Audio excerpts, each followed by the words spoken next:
जय हिंद प्यारे बच्चों, स्वागत है आप सभी का आपके अपने यूट्यूब चैनल बाल स्टडी में। तो प्यारे बच्चों, आप सभी को आज पढ़ाने वाले हैं फिजिक्स में एक नया चैप्टर, ठीक ना, जिसका नाम है विद्युत धारा।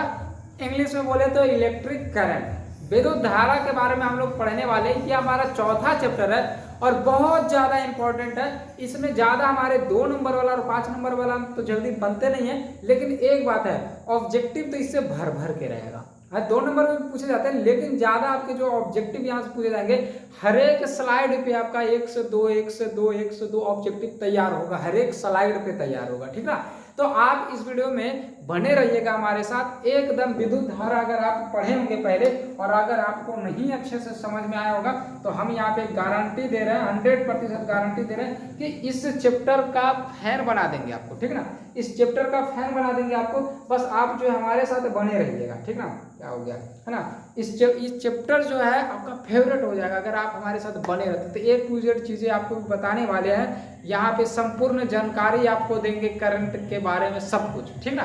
तो चलो बिना समय गवाए हम लोग स्टार्ट करते हैं। और आप आज हमारा जो लेक्चर 1 होने वाला है, कोशिश करेंगे कि 3 लेक्चर में ये जो है खत्म कर दिए, ठीक ना। चलो तो प्यारे बच्चों, आप एक चीज यहाँ पे देख रहे होंगे कि प्रश्न का जवाब दो और 1000 जीतो। इसके बारे में थोड़ा सा आपको जानकारी दे देते हैं। देखो ये बात जो है सही है। आप लोग सोचोगे कि सर फेक है, नहीं सही है ये बात। ये देखो मिलेगा कहाँ पे, आपको सर्च करना पड़ेगा गूगल पे जाके सर्च करना पड़ेगा बाल स्टडी study.com, balstudy.com जो आपको गूगल पे जाके सर्च करना पड़ेगा। सर्च करोगे तो एक आपको 10th का पेज मिलेगा, ऐसे इस तरीके से लिखा हुआ रहेगा क्लास 10th, है ना, क्लास 10th लिखा हुआ रहेगा, क्लास 10th इस तरीके से लिखा हुआ रहेगा। वहां पे आप क्लिक करोगे, अगर क्वेश्चंस पूछा हुआ रहेगा तो आपके पास क्वेश्चन सामने आ जाएगा और उसका आप अगर जवाब दे दोगे, क्योंकि वहां पे टाइम लगा हुआ रहेगा, उस टाइम के अंदर अगर आप जवाब दे देते हो तो फिर आपको 1000 मिल जाएगा। मतलब वहाँ पे जो है आपको कुछ नंबर मिलेगा जहाँ से आप मैसेज कीजिएगा कि सर हम विनर बने, तो पेमेंट आपको जो है मिल जाएगा। मतलब जो 1000 जो है मिल जाएगा। लेकिन ये कभी कभी पूछा जाता है, डेली नहीं पूछा जाता, इसलिए आप सर्च करते रहिएगा गूगल पे, कभी ना कभी तो आपका पारी जरूरी आएगा, है ना। चलो तो हम लोग स्टार्ट करने वाले हैं। चलो क्या चीज के बारे में पढ़ने वाले, इलेक्ट्रिक के बारे में, यानी कि करंट के बारे में हम लोग पढ़ने वाले हैं। एकदम मजे में पढ़ेंगे, बस आप जो है हमारे साथ बने रहिएगा, ठीक ना। आप जैसा कि यहाँ पे देख रहे हो, यहाँ पे कुछ जो है टावर टाइप का है ना, लेकिन इसको हम लोग पॉल ही बोल सकते हैं। अब क्या बोलेंगे ये तो नहीं समझ में आ रहा, लेकिन इस पे हम जो जा रहा है ये वाला, इस तरीका से ये हमारे पास तार है, वायर है, और इसमें जो है करंट जा रहा है। करंट का मतलब विद्युत जा रहा है, हिंदी में क्या बोलेंगे, विद्युत जा रहा है, ठीक ना। चलो तो हम लोग प्यारे बच्चों स्टार्ट करते हैं। सबसे पहले हम लोग जो है स्टार्ट करेंगे, यहाँ पे सबसे पहले हम लोग पढ़ेंगे वो आवेश के बारे में पढ़ेंगे। क्या चीज के बारे में पढ़ेंगे, आवेश के बारे में पढ़ेंगे, यानी कि उसको इंग्लिश में बोलते हैं चार्ज। हिंदी में क्या बोलते हैं, हिंदी में बोलते हैं आवेश, इंग्लिश में बोलते हैं चार्ज। यानी हम लोग आवेश के बारे में पढ़ने वाले कि आवेश होता क्या। तो देखो आवेश हम लोग को दिखने वाला चीज नहीं है, ठीक ना। आवेश दिखता नहीं है। जैसे देखो यहाँ पे ये चीज है ना, जैसे तार में करंट है तो करंट दिखता है, जैसे हम लोग चेक करते हैं, है ना, ऐसे छू के देखते हैं, मार दे करंट तो हाँ करंट है, अगर नहीं मारा तो करंट नहीं है। तो उस जैसे तार में करंट जो हमें यानी विद्युत जो है नहीं दिखता, उसी तरीके से हमें आवेश भी नहीं दिखता है। तो आवेश उत्पन्न होता है। क्या होता है, आवेश उत्पन्न होता है। कैसे उत्पन्न होता है सर आवेश, तो देखो जब भी कोई दो वस्तु हमारे पास है, क्या है हमारे पास, जब भी कोई दो वस्तु है, जब दो वस्तु को रगड़ते हैं ना तो वहां पे आवेश उत्पन्न हो जाता है। क्या हो जाता है, फिर से बोलो, जब दो वस्तु को इस तरीके से हम रगड़ते हैं ना तो क्या होता है, आवेश उत्पन्न हो जाता है। फिर से बोलो, जब दो वस्तु को आपस में रगड़े इस तरीके से तो क्या होता है, आवेश की उत्पत्ति हो जाती है, ठीक ना। ये चीज आप ध्यान में रखिएगा कि जब भी किन्हीं क्या करते हैं, दो, एक मिनट रुक जाओ, कुछ बैठा हुआ है ना, अरे यार तुम लिख दोगे तो हमको पढ़ाने नहीं दोगे, हट जाओ, एक मिनट रुक जाओ। अरे यार ये तो क्लास ही डिस्टर्ब कर दिया पूरा, ये क्या हो गया, जाओ एक मिनट रुक जाना आप लोग। हाँ ठीक है, हो गया जी। हाँ तो हम यहाँ पे देखो क्या बोल रहे थे कि जब किन्हीं दो वस्तु को के मध्य यानी कि बीच घर्षण होता है तो आवेश की उत्पत्ति होती है, तो आवेश की उत्पत्ति होती है, ठीक ना। जिस तरीका से करंट कैसे फ्लो होता है तो करंट नहीं दिखता, उसी तरीका से जब हम लोग दो वस्तु को आपस में रगड़ते हैं ना तो वो आवेश जो है मतलब उससे आवेश की उत्पत्ति होती है, लेकिन हमें दिखाई नहीं देती है ना। लेकिन तो वो होता क्या है, एक जैसे कोई भी आवेश की अगर उत्पत्ति होती है तो हमें करंट मारता है। आवेश की जब उत्पत्ति अगर कहीं पे होती है तो हमें करंट मारता है, ठीक ना। क्या मारता है, करंट मारता है। देखो कैसे, जैसे देखो कहीं कहीं पे आप देखोगे, जैसे एग्जाम्पल दे, जैसे बचपन में आप लोग क्या करते होगे कि पेन को इस तरह का से रगड़ देते थे, है ना, क्या करते थे, रगड़ देते थे। तो जैसे ही रगड़ते थे तो क्या होता था कि अगर आप इसे कागज के टुकड़े के पास ले जाते हो या फिर धूल कण के पास लेके जाते हो तो इसमें चिपक जाता है। तो वहां पे जैसे रगड़ते हैं ना तो आवेश की उत्पत्ति हो जाती है, ये चीज जो है आवेशित हो जाता है, तो किसी चीज को खींच लेता है, किसी को चीज को क्या करता है, खींच लेता है। आप बोलोगे सर अभी आप बोले कि करंट की उत्पत्ति करता है, अरे तो करता है तो बहुत सारा आवेश रहेगा तब ना, थोड़ा सा से क्या होगा, थोड़ा सा से थोड़ा ना कुछ फर्क पड़ेगा, समझ रहे हो ना। हाँ, तो याद रखना कि जब भी किसी दो वस्तु को आपस में रगड़ते हैं ना तब क्या होता है कि आवेश की उत्पत्ति होती है। अब आवेश, ये तो समझ गए कि आवेश क्या होता है। अब उसके बाद देखो कि आवेश को जो है क्यू से सूचित किया जाता है। आवेश को किस चीज से लिखा जाता है, क्यू से लिखा जाता है। जहां पे भी क्यू लिखा हो समझ जाना कि आवेश का बात किया जा रहा है। जहां पे भी क्यू लिखा हो समझ जाना कि किसका बात किया जा रहा है, आवेश का बात किया जा रहा है। ध्यान दीजिएगा जो जो बात बोल रहे हैं यहाँ पे, ठीक ना। इसके बाद देखो है कि आवेश का एसआई मात्रक, प्यारे बच्चों ना जाने कितने बार एग्जाम में जो है पूछा जा चुका है ये चीज, है ना, ना जाने कितने बार आपके एग्जाम में पूछा जा चुका है कि आवेश का एसआई मात्रक होता है, आवेश का एसआई मात्रक होता है, ना जाने कितनी बार जो पूछे जा चुके हैं आपके एग्जाम में।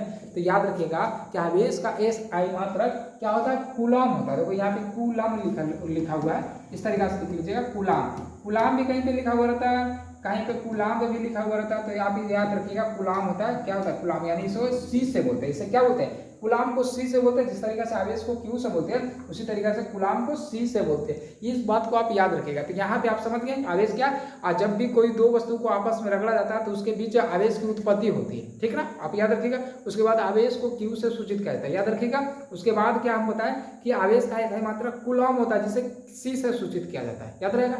अच्छा, अब एक बात याद रखिएगा, आवेश की जो उत्पत्ति होता है ना बच्चों, सिर्फ रगड़ने से ही नहीं होता है, ठीक ना। आवेश की उत्पत्ति करने का तरीका बहुत सारा है। जैसे फॉर एग्जांपल, जैसे मान के चलो हमारे पास गेहूं है, हमारे पास क्या है, गेहूं है। तो गेहूं है तो हम उस चीज को, गेहूं को जो है ना, हम एक चक्की के जो आटा पीसने वाला होता है उसमें डाल दिए, है ना।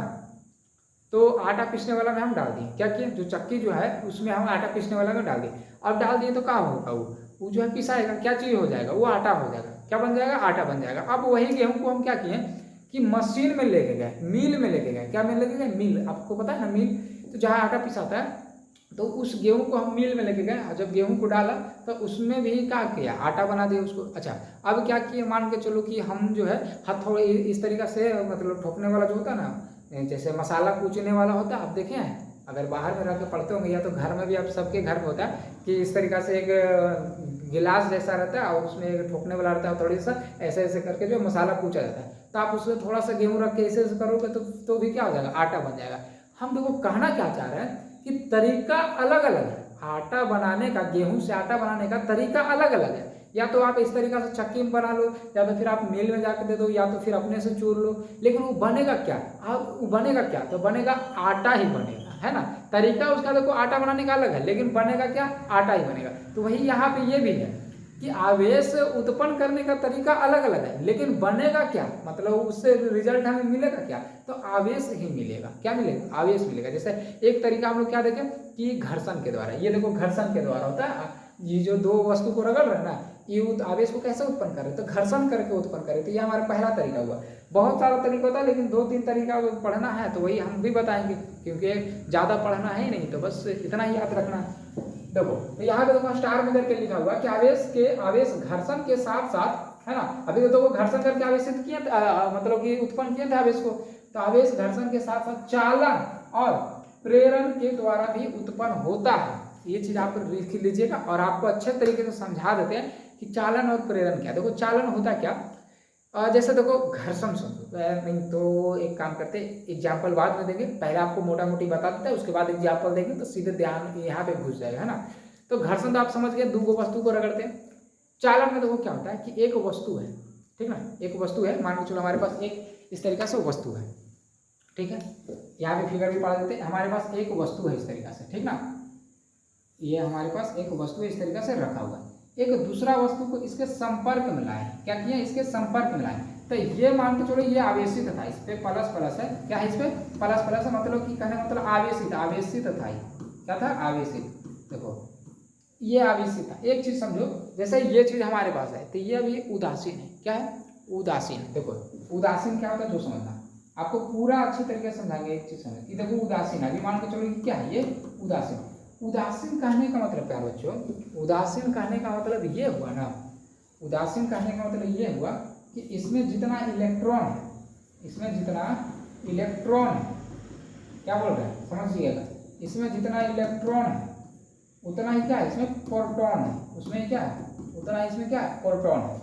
अगर आप इलेक्ट्रॉन और प्रोटॉन के बारे में नहीं जान रहे तब तो फिर दिक्कत है, इसके बारे में थोड़ा सा आपको ज्ञान लेना पड़ेगा और शायद हमें ज्ञान देना ही पड़ेगा, नहीं तो फिर ऐसे दिक्कत हो जाएगी, है ना।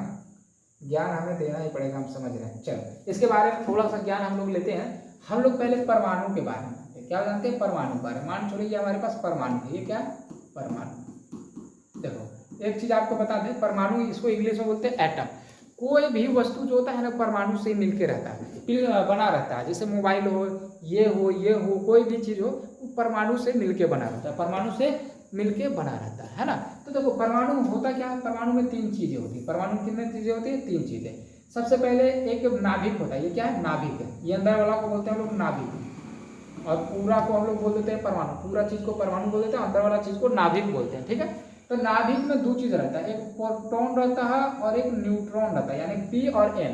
P means proton, P means proton, याद रखिएगा, पी मीन्स प्रोटॉन और N means neutron, N means neutron. तो कोई भी चीज, कोई भी वस्तु में तीन चीजें होती है। सबसे पहला तो हो गया हमारा प्रोटॉन और न्यूट्रॉन जो कि बीच में रहता है यानी नाभिक में रहता है, और इधर देखो मान चलो और गोला हम लेते हैं इस तरीके से, और चारों तरफ जो है ना नाभिक के चारों तरफ जो है इलेक्ट्रॉन, इलेक्ट्रॉन मतलब कहने का मतलब ई, इलेक्ट्रॉन कहने का मतलब ई, इलेक्ट्रॉन जो होता है वो चक्कर लगाते रहता है। क्या करता है ये चक्कर लगाते रहता है चारों तरफ। इलेक्ट्रॉन का काम क्या है कि चारों तरफ परमाणु क्या करता है चक्कर ये लगाते रहता है चारों तरफ, इसलिए तो ई मतलब इलेक्ट्रॉन, ई मतलब इलेक्ट्रॉन।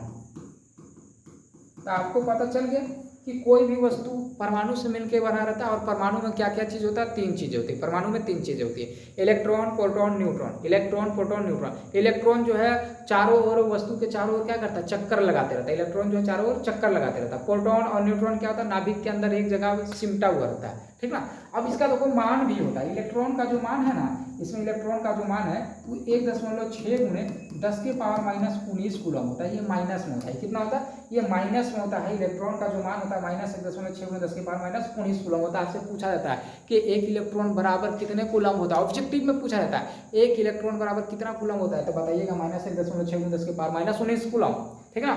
इसके बाद देखो प्रोटॉन कितना होता है, तो प्रोटॉन देखो प्रोटॉन के बाद क्या है कि कितना होता है, तो ये प्लस में होता है, प्लस में 1.6 गुणे 10⁻⁻19 कूलम होता है, ठीक है। अच्छा न्यूट्रॉन का बात किया जाए कि न्यूट्रॉन इसमें कितना होता है, ये तो जीरो होता है। न्यूट्रॉन कहने का मतलब जीरो, ये जीरो को कहते हैं हम लोग उदासीन, जीरो को क्या कहते हैं उदासीन। तो अभी देखो आपको पता चलेगा क्या कि सर उदासीन का हम चर्चा कर रहे थे, है ना। अभी ये चीज देखो आपको समझा दिए तो उदासीन का मतलब भी आपको समझ में आ जाएगा। देखो सबसे पहले तो आप फिर से एक बार रिपीट करो कि कोई भी वस्तु जो है परमाणु से मिलकर बना रहता है, चाहे कोई भी वस्तु हो, कोई भी वस्तु हो परमाणु से मिलकर बना रहता है। अच्छा परमाणु में कौन कौन सी चीजें होती है, तीन चीजें, इलेक्ट्रॉन, प्रोटॉन, न्यूट्रॉन। इलेक्ट्रॉन कितना होता है माइनस में 1.6 गुणे 10⁻⁻19 कूलम, एक इलेक्ट्रॉन में इतना होता है। और प्रोटॉन कितना होता है तो प्लस 1.6 गुणे 10⁻⁻19 कूलम। न्यूट्रॉन कितना होता है जीरो होता है, न्यूट्रॉन क्या होता है जीरो होता है, मतलब न्यूट्रॉन जो इसमें एकदम जीरो होता है, ठीक है। अब एक चीज समझना कि कोई भी वस्तु उदासीन क्यों होता है। जैसे ये चीज जो है ये चीज उदासीन है, क्या है ये उदासीन है। अभी मान के चलो ये क्या है, ये हमारा उदासीन है, क्या ये हमारा ये उदासीन है। तो कोई भी चीज उदासीन क्यों होता है, कब होता है उदासीन करने का मतलब इसमें इलेक्ट्रॉन और प्रोटॉन क्या है बराबर, इलेक्ट्रॉन और प्रोटॉन क्या है बराबर। जैसे देखो ये चीज में देखो ये चीज मान चलो ये कोई वस्तु है, ये कोई वस्तु है, तो इसको अगर हम छुएंगे ना तो करंट नहीं मारेगा, इस चीज को छुएंगे तो हमें करंट नहीं मारेगा। जैसे इस चीज को देखो, यही चीज को आप देखो, इसको हम छू रहे हैं तो करंट मार रहा नहीं, ये तो इलेक्ट्रॉन प्रोटॉन न्यूट्रॉन से मिलकर बना हुआ। तो इलेक्ट्रॉन ऐसा चीज है ना, जो ताड़ जा रहा है ना, ताड़ में इलेक्ट्रॉन ही बहता है, ताड़ में क्या होता है इलेक्ट्रॉन, इलेक्ट्रॉन ही करंट मारता है, समझ रहे हैं ना। तो होता क्या है कि ताड़ में करंट जो इधर से जा रहा है, इलेक्ट्रॉन जो है प्रवाहित उल्टा होता है। एक ताड़ में करंट इधर से जा रहा है, धारा इधर से बह रहा है, और इलेक्ट्रॉन जो उधर से गति करता है, यानी कि धारा के विपरीत दिशा में जो है इलेक्ट्रॉन गति करते हैं। ताड़ में कौन सा चीज रहता है तो इलेक्ट्रॉन रहता है, क्या रहता है इलेक्ट्रॉन रहता है, ठीक ना। तो जब इलेक्ट्रॉन ज्यादा रहता है तो क्या यहाँ पे करंट मारता है, क्या करता है करंट मारता है। मेरी बातों को समझिए, करंट मारता है। लेकिन इस चीज में इलेक्ट्रॉन भी है, प्रोटॉन भी है, न्यूट्रॉन भी है, तो इलेक्ट्रॉन है सर, करंट छू रहे हैं तो करंट काहे नहीं मार रहा है ना। जैसे इस चीज का बात किया जाए कि सर इसमें भी देखो इलेक्ट्रॉन प्रोटॉन न्यूट्रॉन है, काहे नहीं मार रहा करंट। अच्छा, इसके अंदर जो माइक है इसमें भी इलेक्ट्रॉन प्रोटॉन न्यूट्रॉन है सर, तो इसमें करंट क्यों नहीं मार रहा। देखो क्यों नहीं मार रहा, इसका रीजन यही है, कि देखो ये तो जीरो हो गया, खत्म। तो इसमें देखो जितना इलेक्ट्रॉन है ना बाबू उतना ही प्रोटॉन है, जितना इलेक्ट्रॉन उतना प्रोटॉन है। और एक चीज देखो, ये माइनस में ये प्लस में, तो घट के टोटल जीरो ना हो जाएगा। टोटल कितना आ जाएगा, जीरो। ये तो जीरो है, यानी इसमें टोटल मिला के कुछ हो गया जीरो। और जीरो कहना मतलब उदासीन, जीरो कहना मतलब क्या, उदासीन। समझ में आया। तो इसलिए हम लोग को करंट नहीं मारता। हाँ, जिसमें या तो इलेक्ट्रॉन ज़्यादा हो जाए या प्रोटॉन ज़्यादा हो जाए, है ना, तो हमें करंट मार देगा। अगर कम बेसी रहेगा दोनों तब करंट मारेगा, लेकिन अगर बराबर रहेगा तो करंट नहीं मारेगा। तो ये सब चीज़ में हमारा क्या होता है, ये सब चीज़ में बराबर होता है। बराबर करने का मतलब उदासीन होता है। क्या होता है, उदासीन होता है। बराबर करने का मतलब उदासीन। तो जब हम लोग, अब देखो करंट कैसे मारेगा, तो अब हम लोग इसको रगड़ देंगे। अभी उदासीन है, अभी क्या है, उदासीन है। जैसे हम लोग इस तरीके से रगड़ेंगे, है ना, यानी कि इसको आवेशित करने की कोशिश करेंगे। इसको क्या करेंगे, आवेशित करने का कोशिश करेंगे। तो ये उदासीन है ना, तो क्या करेंगे, इसको आवेशित करने का कोशिश करेंगे। तो या तो इसमें इलेक्ट्रॉन ज़्यादा हो जाएगा या तो इसमें प्रोटॉन ज़्यादा हो जाएगा। समझ रहे हैं, या तो इसमें इलेक्ट्रॉन ज़्यादा होगा या तो इसमें प्रोटॉन ज़्यादा हो जाएगा। तो जिसके कारण अगर इलेक्ट्रॉन भी ज़्यादा हो गया तो भी करंट हल्का से मारेगा, और प्रोटॉन ज़्यादा हो गया तो भी हल्का से मारेगा। लेकिन बहुत सारा रहेगा तब, ऐसे नहीं। तो उम्मीद है आपको समझ में आया होगा। आगे की चीज़ें जो आपको 12th में पढ़ना पड़ेगा, यहाँ पे ज़्यादा डिस्कस नहीं करना है। तो ये चीज़ आप जरूर नोट कर लीजिएगा। और यहाँ पे जो हम बता रहे हैं तो उदासीन के बारे में, ये चीज़ उदासीन जो है आप अच्छे तरीके से देख लीजिएगा। उदासीन कोई वस्तु क्यों होता है, क्योंकि उसमें इलेक्ट्रॉन और प्रोटॉन बराबर होता है। इलेक्ट्रॉन प्रोटॉन क्या होता है, बराबर, इसलिए उदासीन होता है। चलिए, तो ये हमारा आवेशित है और ये हमारा उदासीन है। ये हमारा क्या है, उदासीन। उदासीन का मतलब इसमें इलेक्ट्रॉन और प्रोटॉन दोनों बराबर है। इलेक्ट्रॉन और प्रोटॉन क्या, दोनों बराबर। और इसमें जो है प्लस में है, इसमें क्या है, प्लस में है। तो इसका मतलब इसमें प्रोटॉन ज़्यादा है। ठीक ना, आपको अभी नहीं समझ में आ रहा होगा कि क्या है प्रोटॉन, प्लस कैसे आ गया, माइनस कैसे आ गया, तो ज़्यादा इसमें घुसना नहीं है। बस सिंपल में ये बात याद रखो कि ये चीज़ आवेशित है और ये चीज़ उदासीन है। तो जब ये दोनों को आपस में सटा के रखते हैं ना, तो सटा के रखते हैं और फिर अलग करते हैं। फिर क्या करते हैं, फिर अलग करते हैं। दोनों को क्या करते हैं, अलग कर देते हैं। तो इस पर तो प्लस प्लस था ही, इस पर तो प्लस प्लस था ही, है ना, इस पर तो प्लस प्लस था ही, ये भी आवेशित हो जाता है। इस पर भी क्या होता है, प्लस प्लस आ जाता है, इस पर भी प्लस आ जाता है। समझ गए ना। तो ये हमारा उदासीन, मतलब उदासीन था ये वाला, और ये भी हमारा जो है आवेशित हो जाता है। इतना बस आप याद रखिएगा। तो हम ये बताना चाह रहे थे कि चालन द्वारा, चालन द्वारा में क्या होता है कि वस्तु को सटा के रखा जाता है ना, बस। अब देखो, एक वो है प्रेरण द्वारा, एक है क्या, प्रेरण द्वारा। प्रेरण द्वारा में क्या होता है कि थोड़ा दूर ही रखा जाता है। जैसे एक हमारे पास आवेशित वस्तु है, ये कैसा वस्तु, आवेशित है, और ये हमारे पास उदासीन वस्तु है। और इसी के साथ में एक और हम उदासीन वस्तु को रख देते हैं, है ना, एक ही साथ में दोनों को, उदासीन वस्तु को रख देते हैं। और जब ये दोनों को अलग किया जाता है ना, तो हमारा ये दोनों जो है, ये दोनों क्या होता है, हमारा आवेशित हो जाता है। मतलब कि आवेशित हो जाता है तीनों, मतलब कि इस पे आवेश की उत्पत्ति हो जाती है। आवेश की क्या होती है, उत्पत्ति हो जाती है दोनों पे। ठीक है, ऐसा समझ में। तो देखो अभी भी नहीं समझ में आया तो एक एग्जाम्पल समझाते हैं। जैसे मान लो, चलो आप गया में या पटना में कहीं पे पढ़ रहे हो, ठीक है, आप शाम में गए सब्जी लेने, है ना, आप रोड भी चल रहे हो तो सामने से आ रही है गर्ल यानी लड़की। अब आप जैसी देखो उसको, तो जगह नहीं है, पूरा भीड़ लगा हुआ है, तो आप एकदम इस तरीके से रगड़ के गए, है ना, यानी घर्षण करके गए। तो घर्षण करके गए तो आप क्या हो गए, आप चार्ज हो गए, है ना। घर्षण हुआ तो आप क्या हो गए, चार्ज हो गए। ठीक ना, यानी कि आवेश की उत्पत्ति हुआ। चार्ज हो गए कहने मतलब आवेश की उत्पत्ति हो गया। ठीक है, अच्छा ठीक है, एक दिन ये हो गया, इस तरीके से आप आवेशित हो गए। दूसरा दिन क्या हुआ कि ज़्यादा भीड़ नहीं था, ज़्यादा भीड़ नहीं था। तो क्या हुआ ना कि ज़्यादा भीड़ नहीं था, तो बस जा रहे थे, तो हल्का सा खाली संपर्क हुआ। देखिए पहला दिन में पूरा एकदम रगड़ दिए धर के, है ना। दूसरा दिन में क्या हुआ, दूसरा दिन में सिर्फ संपर्क हुआ। तो संपर्क कहने मतलब चालन द्वारा आवेशन। तो संपर्क जैसे हुआ आप आवेशित हो गए, एकदम पूरा दिल गदगद हो गया, है ना, एकदम पूरा एनर्जी आ गया अंदर से, जो भी हो। तीसरा दिन क्या हुआ कि उसी तरीका से, है ना, उसी तरीका से आ रहे थे, आप इधर से जा रहे हैं, उधर से आ रही है। तीसरा दिन भीड़ ही नहीं है, तो वहाँ से वो देख रही है, आप इधर से देख रहे हैं, दोनों का आँख में आँख लड़ा, तो भी आप आवेशित हो गए, मतलब आप चार्ज हो गए, है ना। तो तीसरा में तो वो क्या हुआ, मतलब दूरे से चार्ज हो रहा था। यहाँ पे वैसे हुआ, ये चीज आवेशित था, ये हमारे पास क्या है, ये हमारे पास देखो आवेशित है, ये आवेशित है, और ये दोनों अनावेशित था, कहना मतलब उदासीन था। तो जैसे ही मतलब कि दोनों को साथ में रखते हैं ना, तो आवेशित हो जाता है, मतलब कि दूरे से ही चार्ज हो जाता है। और ये क्या होता है, ये इसको संपर्क में रखना पड़ता है, यानी चालन द्वारा में संपर्क में रखेंगे, खाली सटा कर रखेंगे। और घर्षण द्वारा में क्या करेंगे, रगड़ देंगे इस तरीके से। ठीक, ओके, चलो उम्मीद करते हैं आपको समझ में आ गया होगा। अब चलो देखो हम लोग पढ़ेंगे प्यारे बच्चों, अगला है देखो हमारे पास विद्युत धारा। विद्युत धारा देखो क्या होता है, विद्युत धारा क्या होता है कि आवेशों के प्रवाह की दर को विद्युत धारा कहते हैं। देखो आवेशों की प्रवाह को, आवेशों मतलब आवेशों की प्रवाह की, आवेश हो गया दर, दर मतलब बटा में समय, आवेशों की प्रवाह को के दर को जो है विद्युत धारा कहते हैं। क्या कहते हैं? विद्युत धारा कहते हैं। यहाँ पे आ जाएगा विद्युत धारा। विद्युत धारा, विद्युत धारा का ये फॉर्मूला होता है, आप याद रखिएगा, ठीक ना, कि विद्युत धारा बराबर होता है आवेश बटे समय, यानी कि आवेशों के प्रवाह की दर को विद्युत धारा कहते हैं। जितने समय में जितना आवेश प्रवाहित हो रहा उसे ही विद्युत धारा कहते हैं, उसे ही क्या कहते हैं? विद्युत धारा कहते हैं, ठीक ना। देखो यहाँ पे विद्युत धारा को आप लिख लीजिएगा स्टार में करके, विद्युत धारा को आई से सूचित किया जाता है। किससे सूचित किया जाता है? आई से सूचित किया जाता है। आई से सूचित किया जाता है। विद्युत धारा को आई से सूचित किया जाता है, ठीक है, ये लिख लीजिएगा। दूसरा चीज लिख लीजिएगा क्या, कि विद्युत धारा का एसआई मात्रक एम्पियर होता है।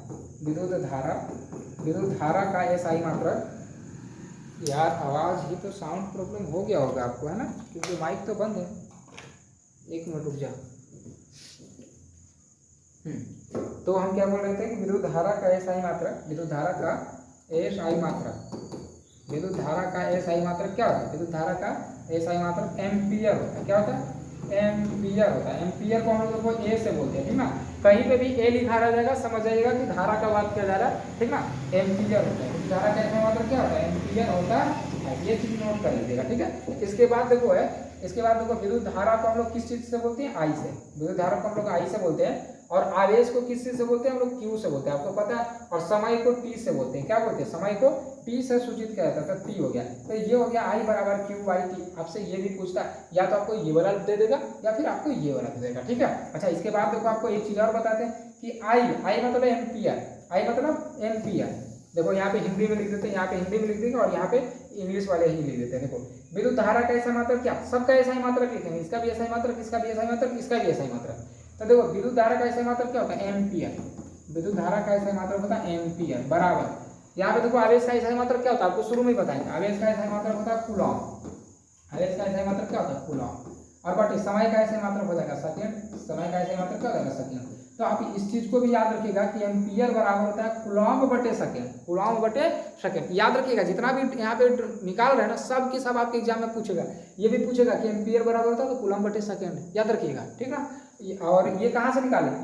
पता है ना, इसका सबका ऐसा ही मात्रक लिख दें। इसका ऐसा ही मात्रक लिख दें, ये इसका ऐसा मात्रक लिख दें, ये इसका ऐसा ही मात्रक लिख दें। अब यही चीज को देखो इंग्लिश में लिखते हैं। एम्पियर को किस चीज से बोलते हैं? आई ए से।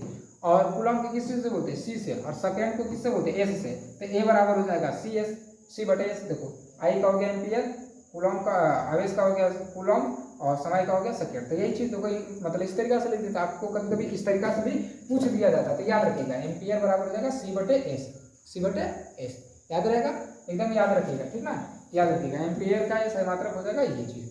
चलो ये था कि धारा का। अच्छा एक बात बता देते हैं, धारा जो है इस चीज को आप नोट कर लीजिएगा। इसे मिटा देते आप लोग नोट कर लीजिएगा। यहाँ पे हमको कुछ बताना है। देखो धारा जो है ना प्यारे बच्चों, धारा जो है वो प्लस से होके माइनस की ओर जाता है। जैसे देखो यहाँ पे देखो हमारे पास देखो बैटरी लगा हुआ है, ये प्लस में और ये माइनस में।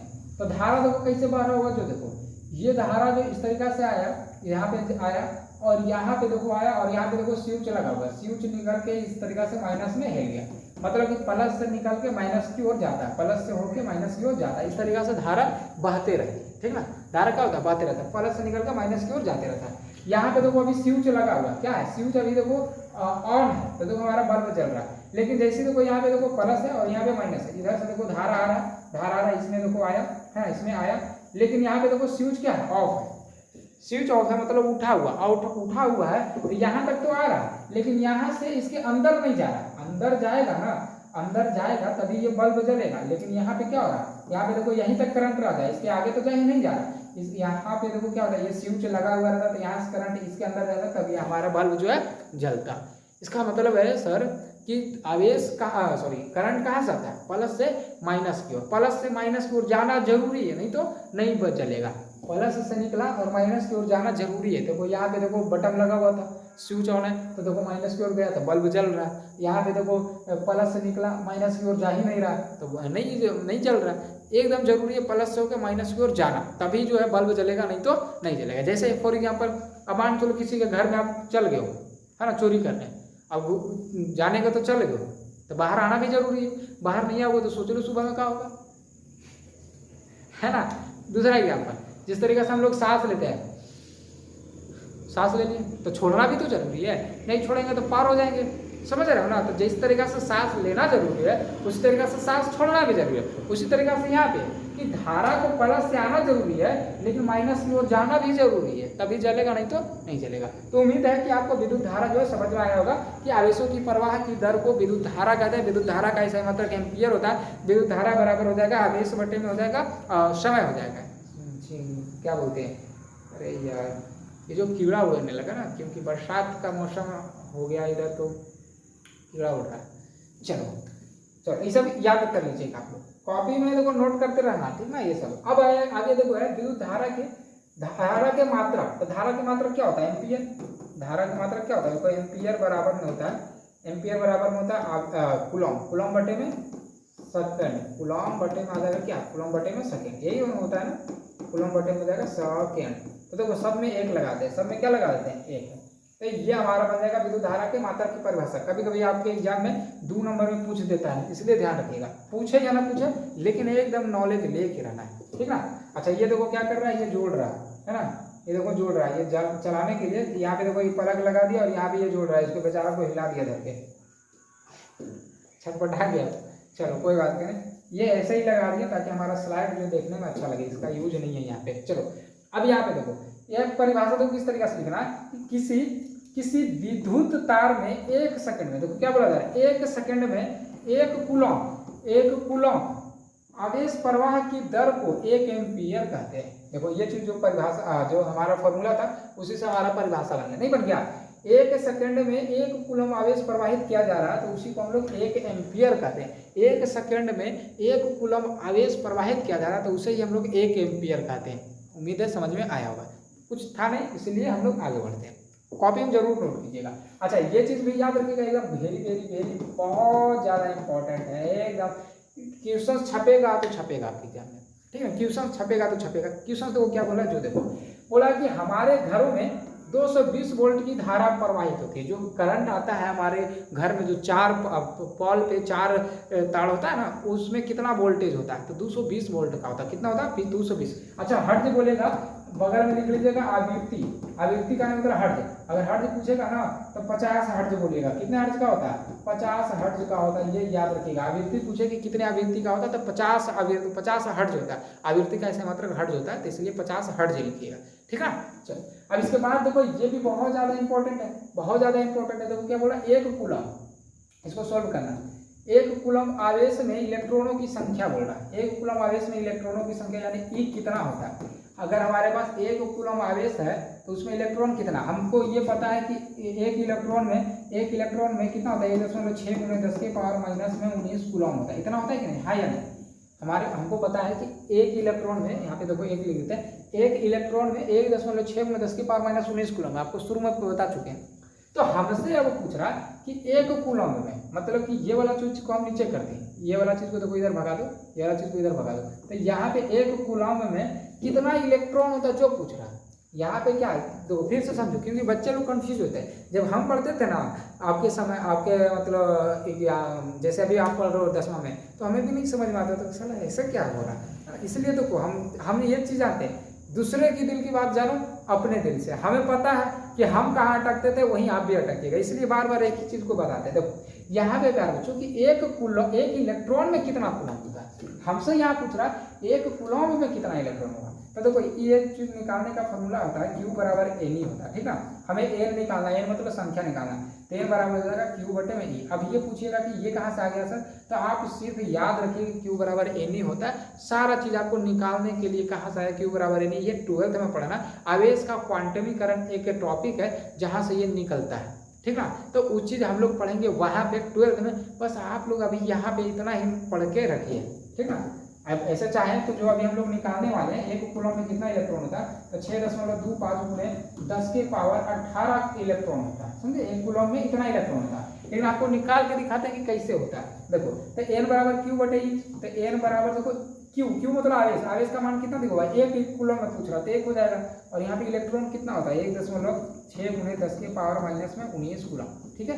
अब इसको देखो सोल्व करते हैं, ये 16 को इसी तरीके से रख देते हैं। देखो पॉइंट है ना, पॉइंट है तो उसको ऊपर भेजते हैं, पॉइंट है तो उसको ऊपर भेजते हैं, 10 हो जाएगा, और नीचे मन क्या जाएगा 16। अच्छा ये ऊपर में जाएगा तो 10 के पावर कितना आ जाएगा, 19 हो जाएगा, 19 कूलम। अब ध्यान दो यहाँ पे ध्यान दो, आप यहाँ पे एक चीज ध्यान दो, देखो यहाँ पे ये चीज आप यहाँ पे ध्यान दो, 1.6 में 10 के पावर माइनस 19 हो गया ना।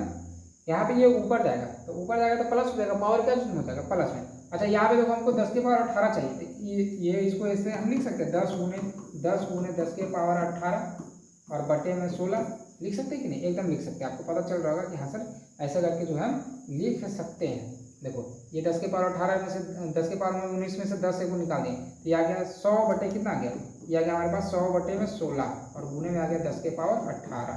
अब देखो भागा दो 16 से इसमें भागा दो 100 में, 16 से 100 में भागा दो। आप चाहो तो इसको काट भी सकते हो, है ना, इसको चाहो तो आप काट भी सकते हो, नहीं तो डायरेक्ट लगा दो। 16 छक कितना आ जाएगा, 96 आ जाएगा, 16 छक 96 आ जाएगा ना, 16 बजे से 16 छक।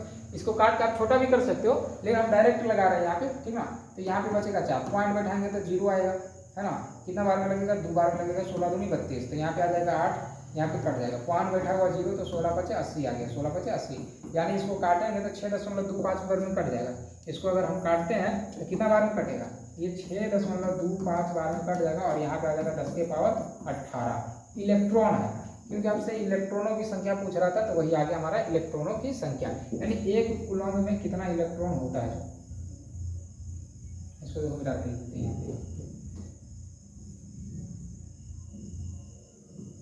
एक कूलम में कितना इलेक्ट्रॉन होता है, जो देख लो 6.25 गुणे 10 के पावर 18 इलेक्ट्रॉन होता है। इस बात को जो है आप याद रखिएगा, ठीक ना। उम्मीद है आपको समझ में आया होगा कि कैसे। देखो आपसे ऑब्जेक्टिव में डायरेक्ट ये पूछेगा, देखो देगा क्वेश्चन कैसे, यही देगा कि एक कूलम आवेश में इलेक्ट्रॉनों की संख्या होती है, यहाँ पे ज्ञात कीजिए ना, वहाँ पे लिखा हुआ रहेगा होती है। अब 4 ऑप्शंस रहेगा, कोई ऑप्शन में इवली दिया हुआ रहेगा, कहीं पे 19 कर देगा, कहीं पे -18 कर देगा, इस तरीके से 4 ऑप्शन आपको बना के दे देगा। सही आंसर कौन होगा, ये वाला होगा, 6.25 10 के पावर 18 इलेक्ट्रॉन, ठीक है, समझ में आ गया होगा। चलो अब इसके बाद देखो हम लोग देखो क्वेश्चंस देखो हम लोग सोल्व करते हैं, न्यूमेरिकल भी हम लोग बनाते चलेंगे, ताकि हम लोग को जो है नॉलेज अच्छे तरीके से मिलते जाए, ठीक ना। क्वेश्चन देखो क्या बोल रहा कि किसी विद्युत परिपथ में 5 मीटर, अच्छा देखो एक चीज यहाँ पे ये समझो, बोल रहा है विद्युत परिपथ करने मतलब समझ रहा है, विद्युत परिपथ करने मतलब हुआ कि जैसे हमारा हो गया बोर्ड, है ना, बोर्ड बगल में, लेकिन आपको दिख नहीं रहा है क्योंकि बगल में लगा हुआ है। तो जैसे बोर्ड जो स्विच वगैरह सब लगा हुआ था, तो स्विच वगैरह सब चार्जिंग वगैरह सब लगाने वाला, उसमें तार वगैरह सब जो लगा हुआ था, तो उस चीज को पूरा चीज को मिला के हम लोग बोलते हैं विद्युत परिपथ। उसको क्या बोलते हैं, उस चीज को पूरा को हम लोग बोलते हैं विद्युत परिपथ, ठीक है। तो वही देखो बोल रहा है कि किसी विद्युत परिपथ में 5 मिनट में 600 कूलम आवेश प्रवाहित होता है। देखो हल इसको करो, क्वेश्चंस को बनाने से पहले, क्वेश्चंस को समझने से पहले क्या दिया हुआ वो जरूर लिख लीजिए, तब आपको एकदम आसानी से बन जाएगा। नहीं तो लगेगा ना कि क्या दिया हुआ, बहुत हार्ड क्वेश्चन है। पहले जो दिया हुआ वो लिखो, क्या दिया हुआ, तो यहाँ पे 5 मिनट दिया हुआ, यानी समय दिया हुआ कितना, 5 मिनट दिया हुआ, ठीक है। अच्छा इस चीज को सेकंड में चेंज कर देना, तो टी बराबर में आ जाएगा 5 गुणे में 60, तो आ जाएगा 6×5 यानी 300 सेकंड आ जाएगा, यानी कितना दिया हुआ, 300 सेकंड दिया हुआ हमें, 300 सेकंड। उसके बाद देखो 600 कूलम आवेश, कूलम में दिया हुआ, यानी कि ये क्या दिया हुआ, आवेश दिया हुआ, यानी क्यू हमें कितना दिया हुआ, 600 कूलम दिया हुआ। अच्छा हमें निकालना क्या, विद्युत धारा का मान, विद्युत धारा का नहीं मतलब आई, विद्युत धारा का नहीं मतलब आई हमसे पूछ रहा है। अब आप देखो आई क्यू टी किस में होता है, तो विद्युत धारा का फॉर्मूला होता है आई बराबर, आपको पता है Q/T होता है, आई बराबर क्या होता है, Q/T होता है, आई बराबर क्या होता है, Q/T होता है कि नहीं। तो देखो Q का मान हमें देखो दिया हुआ, Q का मान देखो दिया हुआ 600, और बटे में T का मान है देखो 300, तो ये से ये कट जाएगा 2 बार में, तो 2, और देखो आई निकाल रहे हैं, तो आई का ऐसा मात्रक क्या होता है, एम्पियर होता है, आई का ऐसा मात्रक एम्पियर। जैसे सबका देखो ऐसा ही मात्रक दिया होता है, Q का ऐसा मात्रक कूलम, समय का ऐसा मात्रक क्या होता है, देखो सेकंड, तो सेकंड दिया हो। उसी तरीके से आई का ऐसा मात्रक एम्पियर होता है, तो एम्पियर। अगर कहीं पे 2 एम्पियर लिखा हुआ, 2A लिखा हुआ, तो समझ जाइए कि धारा दिया हुआ, क्या दिया हुआ, वो धारा दिया हुआ। उम्मीद है आपको समझ में आया होगा न्यूमेरिकल। चलो अब आगे हम लोग देखते हैं। अगर कोई दिक्कत हो ना इस नंबर पे आप एक बार संपर्क कर लीजिएगा। चलो इसके बाद देखो आपका अगला क्वेश्चन है इसमें कि किसी विद्युत परिपथ में 5 मिनट में 0.2 एम्पियर धारा प्रवाहित होता है तो आवेशों का परिमाण ज्ञात करें। इसमें भी देखो क्या क्या दिया हुआ जो देखो, पहले तो हल लिखो और जो जो दिया हुआ है वो चीज पहले आप यहाँ पे देखो। तो विद्युत परिपथ में 5 मिनट, ठीक है, समय दिया हुआ है 5 मिनट दिया हुआ है, ठीक है। इसको सेकेंड में चेंज करो तो 5 × 60 हो जाएगा, यानी कि 300 सेकेंड हो जाएगा, ठीक है। में 2 एम्पियर धारा, देखो एम्पियर दिया हुआ यानी ए दिया हुआ, 2 एम्पियर धारा दिया हुआ यानी हमें आई दिया हुआ, क्या दिया हुआ, आई दिया हुआ 0.2 एम्पियर दिया हुआ। इसके बाद हमसे पूछ रहा है तो आवेशों का परिमाण क्या कर रहा है, यानी आवेश हमसे Q का मान पूछा जा रहा है। तो देखो I बराबर क्या होता है, Q/T होता है, I बराबर Q/T। हमसे Q निकालना तो ये दोनों को गुणा कर देंगे, तो यहाँ से आ जाएगा हमारे Q बराबर हो जाएगा IT, होगा कि नहीं। यहाँ पे I का मान देखो कितना, I का मान देखो 0.2 दिया हुआ है और T का मान कितना है देखो 300 है।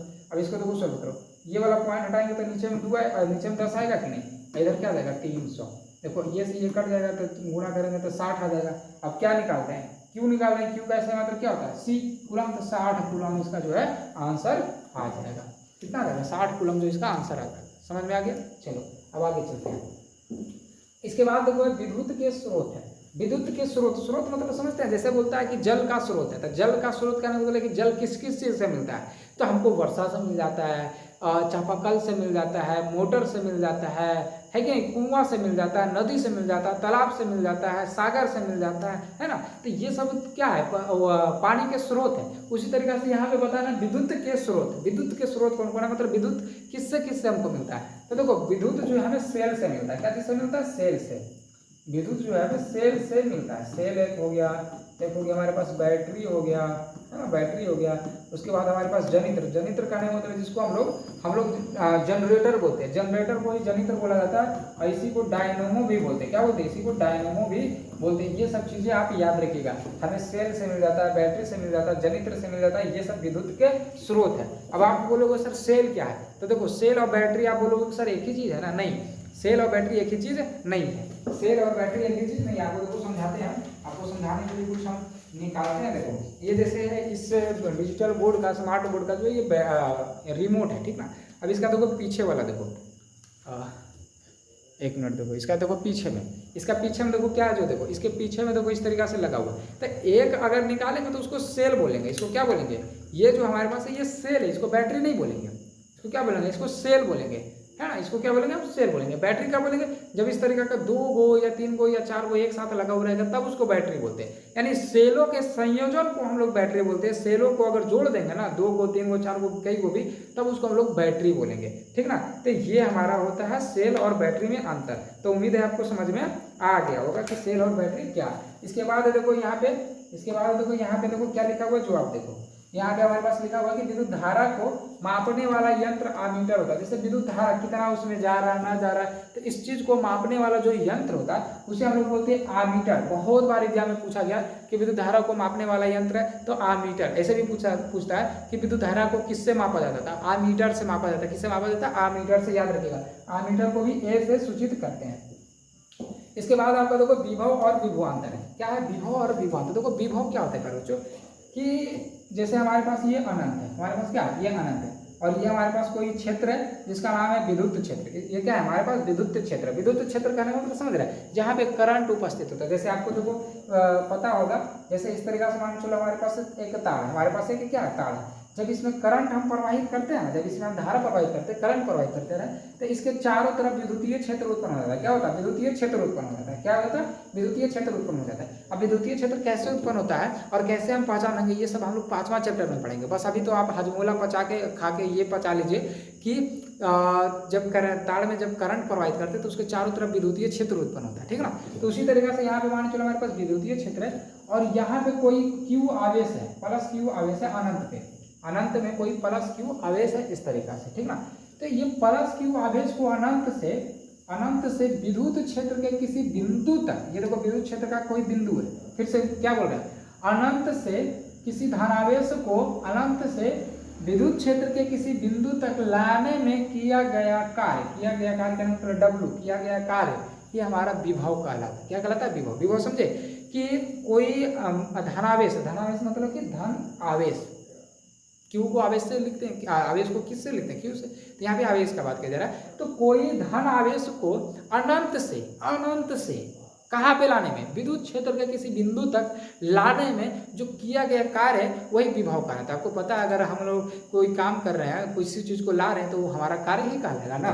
तो वही चीज आप याद रखिएगा कि किसी एकांक को मतलब एक धनावेश को अनंत से, देखो अनंत से विद्युत क्षेत्र, ये देखो विद्युत क्षेत्र के किसी बिंदु तक, विद्युत क्षेत्र के देखो किसी बिंदु तक लाने में जो किया गया कार्य है ना वही विभव कहलाता है। यहाँ पे देखो विभव का फॉर्मूला भी हो जाता है, विभव बराबर में हो जाता है कार्य बटे में, क्या होता है, कार्य बटे में किस चीज को लाने में किया गया कार्य है, तो आवेश, याद आता है कार्य बटे में आवेश, याद रखिएगा, ठीक ना।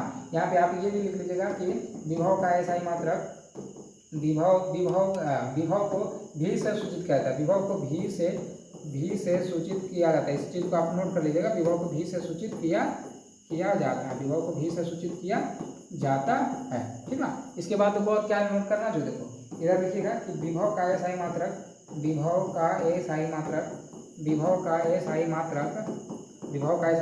बोल्ट होता है, क्या होता है, बोल्ट। अब बोल्ट को भी से ही सूचित करते हैं, ठीक ना। विभव का ऐसा मात्रक बोल्ट होता है, क्या होता है, बोल्ट होता है। इस चीज को आप नोट कर लीजिएगा, विभव का ऐसा मात्रक बोल्ट होता है। इसके बाद देखो यहाँ पे देखो विभव का ऐसा मात्रक तो बोल्ट लिख दिए। अब इसके बाद देखो यहाँ पे विभव का ऐसा मात्रक क्या था, बोल्ट, और लिख देते हैं यहाँ पे। और देखो यहाँ पे क्या है, कार्य का भी ऐसा ही मात्रक लिख देते हैं। आप लोग नोमा में पढ़े होंगे, नहीं पढ़े होंगे तो लिख देते हैं। कार्य का ऐसा ही मात्रक जूल होता है, क्या होता है, जूल होता है। कार्य का ऐसा मात्रक क्या होता है, जूल होता है। जूल मतलब कि जैसे, इसको जे से लिखते हैं, इसको किस से लिखते हैं, जैसे। अब इसको देखो इंग्लिश में लिख देते हैं, मतलब कि इंग्लिश वाले में देखो विभव को भी से सूचित करते हैं, कार्य को हम लोग W से सूचित करते हैं। कार्य को किससे सूचित करते हैं, W से सूचित करते हैं, और आवेश को Q से सूचित करते हैं। तो आपके ये वाला ऑब्जेक्टिव में बहुत बार देखा गया कि V बराबर W/Q। अच्छा, अभी सबका ऐसा ही मात्रक लिख देते हैं, अभी सबका ऐसा ही मात्रक लिख देते हैं। ये नोट कर लिए, इसको हम हटा देते हैं, ठीक ना, ये नोट कर लिए। अब इसको जो हम हटा देते हैं, और यहाँ पे जो है आपको, अच्छा ये फिगर भी पार लीजिएगा, यहाँ पे देखो और कुछ लिख देते हैं हम। देखो विभव का क्या हो गया, विभव का ऐसा मतलब क्या होगा, बोल्ट, हिंदी में लिख देते हैं। विभव का ऐसा मतलब क्या होगा, बोल्ट, बराबर कार्य का ऐसा मतलब क्या हो गया, जूल, ठीक है। और आवेश का ऐसा मतलब क्या हो गया, आवेश का ऐसा मतलब हमारे पास हो जाता है कूलॉम। तो ये हमारे पास हो गया, हमारे पास ये हो गया बोल्ट बराबर जूल बटे कूलम। ये सब का ऐसा ही मात्रक है। अच्छा, इसी को हम लोग इंग्लिश में लिख देते हैं। देखो बोल्ट को B से सूचित किया जाता है, जूल को J से सूचित किया जाता है, और आगे कूलम को Q से सूचित किया जाता है, यानी V बराबर J बटे C। V बराबर J बटे C। आप लोग आप हो सकता है सोच रहे हो सिर्फ किधर से इतना लेके आ रहे हैं। समझो, एक एक चीज को समझो, नहीं तो फिर दिक्कत होगा। नहीं समझोगे यार तो फिर तो दिक्कत ही होगा, है ना। इसलिए समझ के पढ़ना। तो उम्मीद है आपको विभव जो है समझ में आया होगा कि किस तरीका से हुआ। एक बार फिर चलिए देते हैं। देखो विभव बराबर हमारे पास क्या होता है, विभव बराबर में हो जाता है, विभव बराबर में हमारे पास होता है कार्य बटे में आवेश हो गया, ठीक ना। कार्य बटे में क्या होता है, आवेश। अब इसका तो ऐसा मात्रक क्या होता है, इसका ऐसा मात्रक होता है बोल्ट, इसका ऐसा मात्रक होता है बोल्ट। इसका ऐसा मात्रक क्या होता है, इसका ऐसा मात्रक होता है जूल, है ना, जूल। और आवेश का ऐसा मात्रक क्या होता है, कूलॉम। तो ये हमारे पास हो गया बोल्ट बराबर हो गया जूल बटे कूलम। अच्छा, इसको देखो इंग्लिश में देखो लिखते हैं, विभव को V से सूचित करते हैं, कार्य को W से, आवेश को Q से। तो V बराबर हो गया W/Q। अच्छा, इसको इंग्लिश में लिखते हैं, इस चीज को बोल्ट को भी V से ही सूचित करते हैं, बोल्ट को भी V से सूचित करते हैं, जूल को J से सूचित करते हैं, और कूलम को C से करते हैं। तो V बराबर आ गया J बटे C, ठीक ना। आगे समझ में। अब इसके बाद देखो हम लोग देखते हैं क्या, अब हम लोग जो है देखते हैं इसके बाद हमारा जो दूसरा टॉपिक है वो विभवांतर। तो चलो देखते हैं हम लोग विभवांतर, ठीक ना। देखो विभवांतर देखो क्या होता है, जो जिसे हम लोग विभव देखे कि कोई धन आवेश को अनंत से विद्युत क्षेत्र के किसी बिंदु तक लाने में जो किया गया कार्य है वही हमारा क्या कहलाता है, विभव कहलाता है। उसी तरीका से यहाँ होता है विभवांतर में भी, लेकिन विभवांतर में थोड़ा सा अलग होता है कि ये अनंत से नहीं आता है, ये अनंत से नहीं आता है। ये कोई विद्युत क्षेत्र है हमारे पास। अब विद्युत क्षेत्र में ही दो बिंदु होता है, एक A और एक मान के चलो B, ठीक ना। विद्युत क्षेत्र में ही दो बिंदु हमारा A और B। देखो विभव में अलग होता है, विभव अनंत से विद्युत क्षेत्र में आता है, और यहाँ पे पहले से दो जो बिंदु है वो विद्युत क्षेत्र के अंदर है, और ये A से B को कोई धनावेश को मान चलो कोई आवेश को A से B ले जाने में जो कार्य किया जाता है ना, वही हमारा क्या कहलाता है, वही हमारा कहलाता है क्या प्यारे बच्चों, तो विभवांतर कहलाता है, ठीक ना। देखो यहाँ से परिभाषा आप समझो कि किसी विद्युत क्षेत्र में एकांक धनावेश को, जैसे एक धनावेश है कोई, एक बिंदु से दूसरे बिंदु तक ले जाने में किया गया कार्य ही क्या कहलाता है, विभवांतर कहलाता है। तो आप यहाँ से लिखिएगा विभवांतर बराबर, है ना, विभवांतर बराबर हो जाएगा, क्या हो जाएगा, देखो यहाँ से हो जाएगा किया गया कार्य, क्या हो जाएगा, किया गया कार्य, यानी किया गया कार्य, यानी डायरेक्ट आप लिख सकते हो क्या, कार्य भी, है ना, डायरेक्ट आप कार्य भी लिख सकते हो या किया गया कार्य भी, ठीक ना। तो इस तरीके से लिख देते हैं, ज्यादा अच्छा से रहेगा, किया गया कार्य, ठीक ना, किया गया कार्य। बट्टे में क्या आ जाएगा, बट्टे में आ जाएगा आवेश, क्योंकि आवेश को लाने में किया गया कार्य होता है। अब इसको देखो थोड़ा इंग्लिश में लिख देते हैं, जैसे यहाँ पे देखो विभवांतर को लिख रहे हैं ना, विभवांतर को स्टार्ट में करके विभवांतर को भी से सूचित किया जाता है, विभवांतर। प्यारे बच्चों, जैसे विभव को भी से सूचित किया जाता है ना, उसी तरीके से विभवांतर को भी से ही सूचित किया जाता है, ठीक ना। तो यहाँ पे लिखिएगा विभवांतर को भी से सूचित किया जाता है, विभवांतर को भी से सूचित किया जाता है। जो विभव का फॉर्मूला होता है वही हमारे विभवांतर का भी होता है, सब कुछ वही होता है, सेम टू सेम होता है, ठीक ना। तो विभवांतर बराबर में हो गया किया गया कार्य बटे में आवेश, इसको देखो भी से लिखते हैं, और किया गया कार्य क्या हो जाएगा हमारे पास WA माइनस WB, क्योंकि ये दोनों के बीच जो किया गया कार्य वही हमारा कहलाता है, ठीक ना, इसलिए WA माइनस WB लिखे हैं। अगर आपको क्वेश्चन सोल्व करने टाइम अगर आपको फॉर्मूला यूज करना होगा तो आपको देखो कैसे लिखना होगा, देखो आवेश को Q, ठीक ना, इस तरीके से। तो अगर आप फॉर्मूला यूज कर रहे हो ना, मतलब जब क्वेश्चन आप बना रहे हो तो डायरेक्ट आप लिख सकते हो W/Q इस तरीके से, ठीक ना। ये इसका इस्तेमाल ना करके आप इसका इस्तेमाल कर सकते हैं, डायरेक्ट हो जाएगा V बराबर W/Q, जो कि हम लोग किसका निकाले थे, जो कि अभी हम लोग देखो विभव का भी निकाले थे, विभव का V बराबर W/Q। तो सेम होता है यार, जो चीज विभव का होता है ना, वही चीज विभवांतर का भी होता है, बस थोड़ा सा परिभाषा में अंतर है, ठीक ना, परिभाषा में थोड़ा सा अंतर है, बाकी सब कुछ सेम है। ये याद रखिएगा, विभवांतर को भी से सूचित किया जाता है, विभवांतर बराबर हो गया किया गया कार्य बटे में आवेश, और V बराबर हो जाएगा W/Q। अच्छा, इसका देखो ये सही मात्रक देख लेते हैं, विभवांतर का सही मात्रक क्या होगा, तो लिखना आप स्टार्ट में करके, है ना, विभवांतर का ये सही मात्रक, विभव होता है, क्या होता है, विभव को भी से ही सूचित करते हैं, ठीक ना, एकदम सेम टू सेम है, विभव होता है, विभवांतर का ऐसा मात्रक विभव होता है, ठीक ना, ये चीज लिख लिया। चलो अब आपको समझ में आ गया होगा कि कैसे होगा। अब सबका तो कोई ऐसा मात्रक लिख दे, देखो V का ऐसा मात्रक क्या हो जाएगा, V यानी विभवांतर का ऐसा मात्रक हो जाएगा वोल्ट। एक मिनट, विभवांतर का ऐसा मात्रक विभव नहीं है, सॉरी यहाँ पे विभव लिख दिया, यहाँ पे वोल्ट होगा, क्या होगा, वोल्ट होगा, ठीक ना। एक मिनट रुक जाओ, यहाँ पे वोल्ट होगा, क्या हो जाएगा, वोल्ट होगा, ठीक ना। चलो, तो यहाँ पे हो गया विभवांतर का ऐसा मात्रक वोल्ट, हिंदी में पहले लिख देते हैं, उसके बाद इंग्लिश में लिखेंगे, ज्यादा अच्छा रहेगा। तो विभवांतर का ऐसा मात्रक हो गया वोल्ट बराबर ये W का हो गया क्या, विभवांतर कार्य, W का हो गया कार्य का ऐसा मात्रक होता है जूल, और बट्टे में हो जाएगा इसका ऐसा मात्रक हो जाएगा कूलॉम। तो ये देखो हो जाएगा, इसको हम लोग सभी को ऐसा मात्रक के रूप में हम लिख दिए। तो वोल्ट बराबर हो जाएगा जूल बटे किलो। इसी को अगर इंग्लिश में लिखेंगे तो वोल्ट को हो गया V, और जूल को बोलते हैं J से, और कूलॉम को बोलते हैं C से। तो V बराबर J बटे C, जो कि हम लोग यहाँ पे भी देखो निकाले थे वही चीज। तो विभव और विभवांतर दोनों एक समान चीज है यहाँ पे 10वां पढ़ने के लिए, ठीक ना। चलो अब आगे हम लोग चलते हैं प्यारे बच्चों, अब आगे चलते हैं, ठीक ना। अब देखो इससे आगे जब चलोगे तो और मजेदार आपको देखो देखने को मिलेगा। हमसे पूछा जा रहा है 1 वोल्ट की परिभाषा दो, तो 1 वोल्ट बराबर क्या होता है, 1 जूल बटे में 1 कूलम, है ना। यानी कि यहाँ से देखो लिखना कि किसी विद्युत परिपथ में दो बिंदुओं के बीच 1 कूलम, देखो 1 कूलम, ठीक ना, 1 कूलम, इसको इंग्लिश में हिंदी में लिखेगा ना ज्यादा अच्छा रहेगा, ठीक है। 1 वोल्ट हिंदी में लिख दो ज्यादा अच्छा रहेगा। 1 वोल्ट बराबर में आ जाएगा 1 जूल, 1 जूल और बटे में 1 जूल, और बटे में हो जाएगा 1 कूलम, ठीक ना। तो देखो क्या बोला जा रहा है यहाँ पे कि किसी विद्युत परिपथ में दो बिंदुओं के बीच 1 कूलम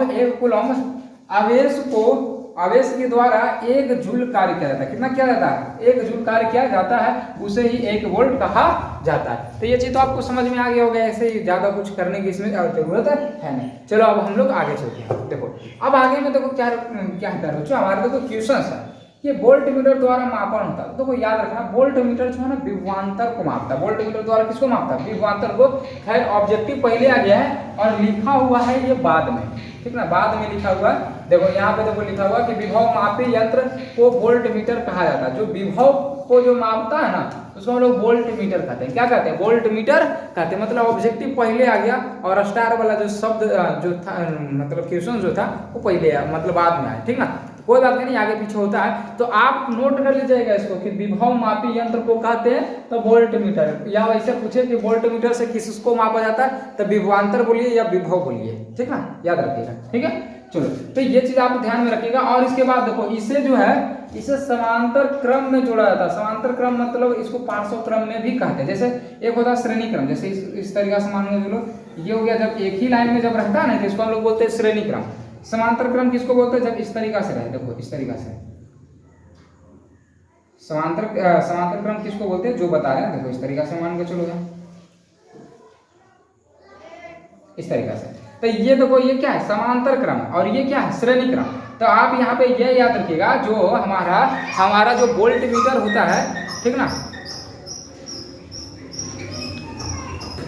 एक मिनट बाहर ही रहो तुम लोग। हाँ, तो हम क्या देखो बोल रहे हैं कि जो विभव मापी यंत्र है उसे क्या कहते हैं, वोल्ट मीटर कहते हैं। या तो आपसे इस तरीके से भी पूछ सकता है कि वोल्ट मीटर को किससे मापा जाता है, तो विभव वोल्ट मीटर को वोल्ट मीटर से किससे मापा जाता है, सॉरी इस तरीके से वोल्ट मीटर से किससे मापा जाता है, जो कि क्वेश्चन जो है अभी देखो हम लोग पहले देख चुके हैं कि वोल्ट मीटर द्वारा मापन होता है किसका, तो विभवांतर का होता है। वोल्ट मीटर किसका होता है, विभवांतर का। इस तरीके से याद रखिएगा। अच्छा, ये विभवांतर को कैसे जोड़ा जाता है, तो समांतर क्रम में ये जो है वोल्ट मीटर द्वारा मापन होता है विभवांतर का। तो ये वोल्ट मीटर को कैसे जोड़ा जाता है, तो समांतर क्रम में जोड़ा जाता है। कैसे जोड़ा जाता है, समांतर क्रम में, याद रखिएगा, ठीक ना, समांतर क्रम, ठीक है। इसके बाद देखो ये वाला क्वेश्चन आप देख लो यहाँ पे कि वोल्ट मीटर को विद्युत परिपथ में कैसे जोड़ा जाता है, तो अभी देखो बताया समांतर क्रम में जोड़ा जाता है, ठीक है, याद रखिएगा इसको। इसके बाद देखो क्वेश्चन है कि वोल्ट कहलाता है, जवाब दीजिए आपको। एक वोल्ट यानी वोल्ट बराबर क्या होता है, वोल्ट बराबर होता है क्या, जूल, है ना। अभी तो हम लोग कर रहे थे ना, जूल बटे में क्या होता है, कूलम। वोल्ट बराबर में होता है जूल बटे कूलम, अभी तो हम लोग पढ़ रहे थे। वोल्ट बराबर जूल बटे कूलम कौन सा हो जाएगा, जूल बटे कूलम, ये आ जाएगा आपका बी, ठीक ना। इस तरीके से याद रखिएगा, ये ऑब्जेक्टिव कई बार आपके एग्जाम में पूछा जा चुका है। इसके बाद देखो है आपका न्यूमेरिकल कि एक चालक में होकर 0.5 कूलम आवेश प्रवाहित होने पर 3.0 जूल ऊर्जा व्यय होती है। चालक के सिरों के मध्य विभवांतर ज्ञात करना। हल करते हैं, जो पहले दिया हुआ उस चीज को लिखते हैं। सबसे पहले हमें देखो कूलम दिया हुआ है, यानी क्यू दिया हुआ है, तो 0.5 कूलम हमें दिया हुआ है। उसके बाद देखो ऊर्जा मतलब कि कार्य, ऊर्जा देखो, ऊर्जा कहने का मतलब होता है कार्य, ऊर्जा मतलब कार्य। तो ऊर्जा दिया हुआ, इसका मतलब हमको W दिया हुआ, क्या दिया हुआ, W मतलब कार्य दिया हुआ। तो W लिखेंगे, W बराबर कितना, 3.0 जूल हो जाएगा, ठीक है। और उसके बाद हमसे पूछ रहा क्या, विभवांतर पूछ रहा, भी पूछ रहा था, भी हमसे पूछ रहा है। हम लोग जानते हैं V बराबर होता है W/Q। W हमें दिया हुआ 3.0, तो 0.0 का तो कोई वैल्यू नहीं है, तो सिर्फ 3 लिखेंगे।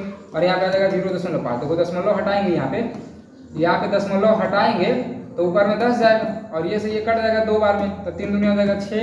और विभवांतर है ना, तो विभवांतर कैसा मतलब वोल्ट होता है, 6 वोल्ट आ जाएगा इसका आंसर, ठीक है ना। कितना आ जाएगा, 6 वोल्ट आ जाएगा। तो उम्मीद है आपको जो है समझ में आया होगा कि किस तरीके से यहाँ पे हम कर रहे हैं, ठीक ना। चलो अब आगे चलते हैं हम लोग और क्वेश्चंस को देख लेते हैं। देखो यहाँ पे भी देखो क्या बोला जा रहा है कि 6 वोल्ट बैटरी से गुजरने वाले हर एक कूलम, यहाँ पे कूलम कितना दिया हुआ, 1 दिया हुआ है, ध्यान दो, जो दिया हुआ वो चीज पहले लिख लो। तो वो 6 वोल्ट बैटरी यानी भी कितना दिया हुआ है, 6 वोल्ट दिया हुआ। उसके बाद कूलम कितना दिया हुआ, क्यू कितना दिया हुआ, 1 कूलम दिया हुआ। देखो 1 कूलम, आवेश को कितनी ऊर्जा दी जाएगी, ऊर्जा मतलब W। तो देखो V बराबर होता है W/Q। हमसे W पूछ रहा था, W बराबर हो जाएगा, ये दोनों गुना कर देंगे, VQ आ जाएगा। V हमारे पास कितना 6 और Q कितना दिया हुआ 1, इसको गुना करेंगे तो 6 जूल आ जाएगा, है ना, क्योंकि हमसे W निकालना है तो जूल में लिखेंगे, ठीक है। तो इस तरीके से क्या करना, सोल्व कर देना।